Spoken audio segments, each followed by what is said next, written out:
your vampire ability be? You know, I'd be one of those vampires who didn't have one. That would so be who I would be. There'd be all these, like everyone I knew would be able to do some really cool thing, and I'd be like, well, I can run fast. You know, I'm strong, and I wouldn't have anything. So that would be the story of my life. How did music influence your writing, Stephanie? And how would the books be different without it?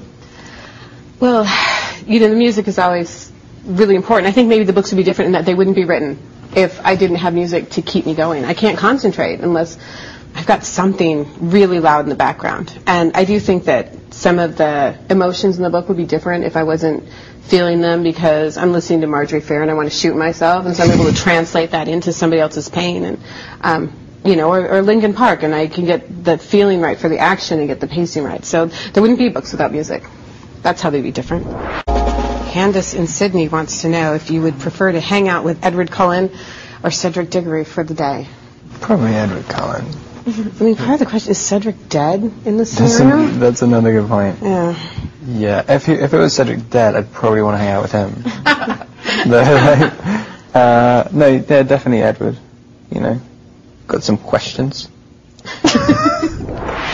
What is the one thing you cannot live without? I'm just going to give like totally frivolous answers for all of these.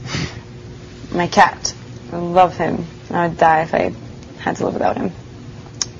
Doesn't sound frivolous. Cats die. It's not. Cool. I know cats die, but you only have a few years left. Cats don't even live very long. Nice.